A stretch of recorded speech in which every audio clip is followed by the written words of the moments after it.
When everything falls apart, a family story of survival. The camera captured what words often fail to express, a family holding on by a thread. Mark and Sarah Henderson sat on their living room couch, their 2 daughters behind them, in what would become the most vulnerable moment of their lives shared with the world. This wasn't a carefully staged photo shoot. This was raw reality, frozen in time. The collapse. Just 18 months earlier, the Hendersons were living comfortably in suburban Michigan. Mark worked as an engineer at an automotive supplier, a job he'd held for 9 years.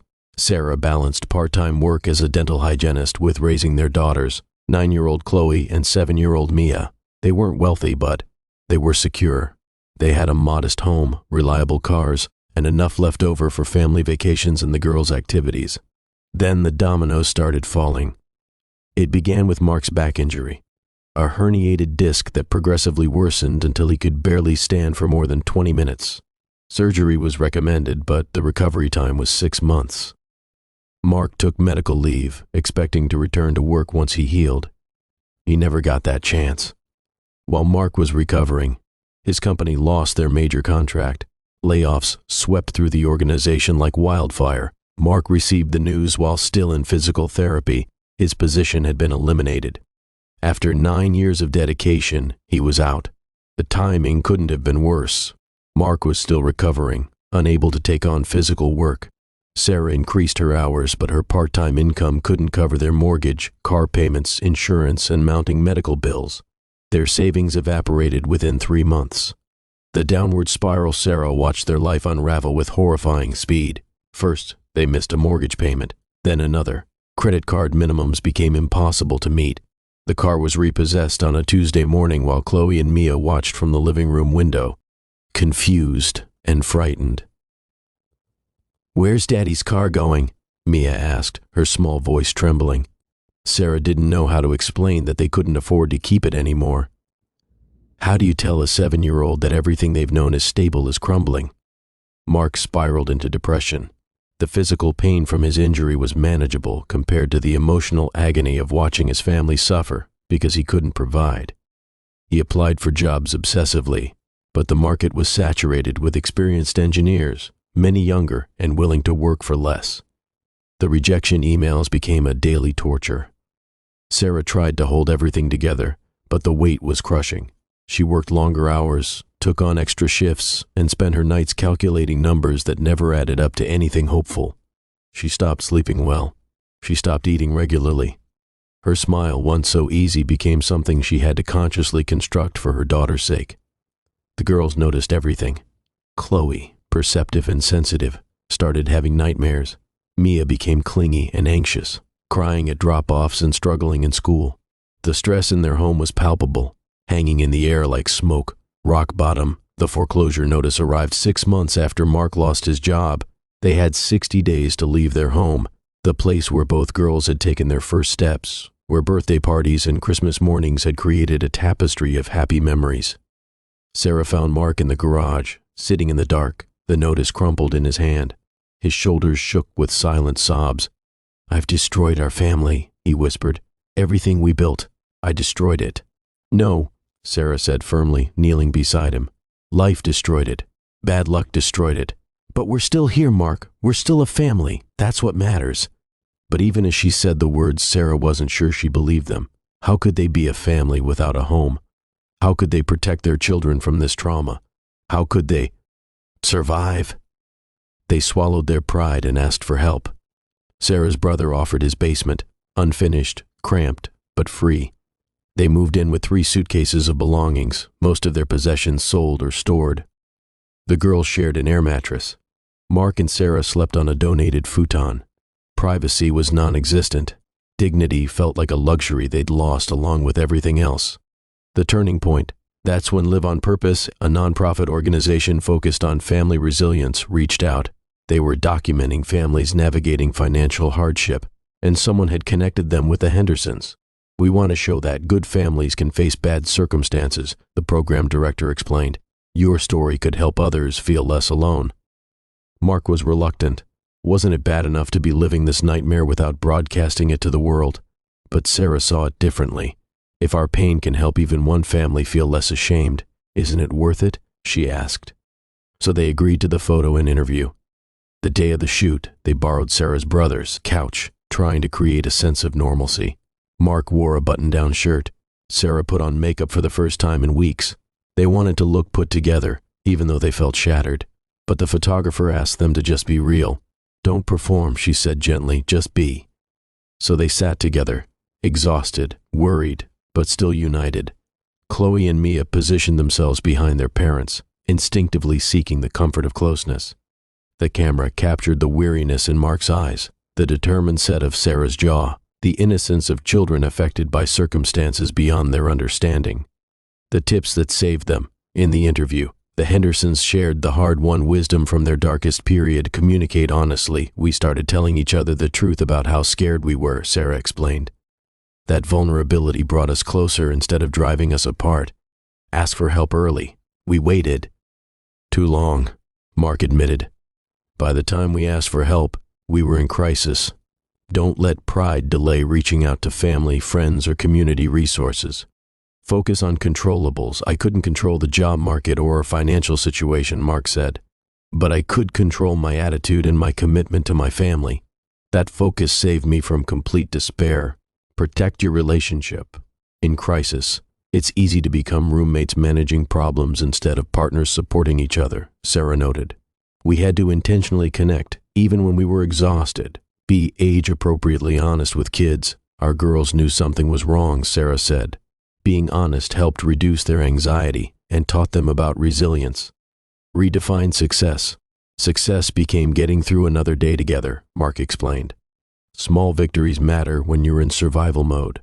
Find purpose in pain. We chose to let this experience teach us rather than destroy us, Sarah said. That choice made all the difference. The response. When their story went public, the response overwhelmed them. Thousands of people shared similar experiences: job loss, medical crisis, foreclosure. The messages poured in from families who had felt alone in their shame and suddenly realized they weren't. Thank you for your bravery, one message read. You helped me ask my family for help instead of losing everything first. Your story saved my marriage, another person wrote. We were blaming each other. Seeing your unity gave us hope. More tangibly, Mark received job leads from people who saw the story. One led to an interview, which led to a position as a project coordinator. Not his old salary, but enough to start rebuilding. Where they are now, a year after that photo was taken, the Hendersons moved into a small rental house. It's modest, but it's theirs. The girls have their own room again. Sarah and Mark sleep in an actual bedroom with a door that closes. Mark's job isn't glamorous, but it's stable. Sarah continues working, and they're slowly paying down debt. They'll probably never own a home again, at least not for many years. Their credit is damaged, their savings non-existent, their retirement plans derailed. But they're together, they're surviving, and slowly, carefully, they're beginning to believe in the possibility of thriving again. Chloe still worries more than a 10-year-old should. Mia has separation anxiety. Mark battles depression. Sarah struggles with financial PTSD, panicking at unexpected expenses. Recovery isn't linear or complete. The scars remain, but so does the love. So does the resilience. So does the family that refused to break, even when everything else did. The message: if the Hendersons could speak to families in crisis today, they would say this: you are not alone. You are not failures. Your struggle doesn't define your worth or your family's value. Ask for help. Be honest with each other. Focus on what you can control. Celebrate small victories. Choose purpose over victimhood. These tips won't solve all your problems. They won't pay your bills or eliminate your stress, but they might help you survive with your family intact, your dignity preserved, and your hope still flickering. And sometimes survival is enough. Sometimes survival is everything. The photo of the Henderson family remains a powerful testament to the strength of ordinary people facing extraordinary hardship. Behind the weary eyes and brave faces is a story that thousands of American families live every day, a story of loss, struggle, perseverance, and the enduring power of family love. They didn't choose this struggle, but they chose how to face it. That choice changed everything. This was her fault, wasn't it? If she had never suggested playing in the street, if she had been a better throw, if she wasn't in this stupid wheelchair in the first place. "Stop it," Marcus said suddenly, looking right at her. "Stop what? Thinking it's your fault. I can see it on your face. It's not." "But it's not," he repeated firmly. Then softer, "Things happen, Emma. That's what my grandma always says. Things just happen sometimes." Sarah finished bandaging Marcus's foot and sat back on her heels. Her eyes were red, Emma noticed, though she couldn't tell if it was from tears or just exhaustion. "I need to call your parents," she said to Marcus. "Let them know what happened." Marcus nodded. "They're at work. My aunt's probably home, though. She can come get me." While Sarah went to make the call, Emma and Marcus sat together in the living room.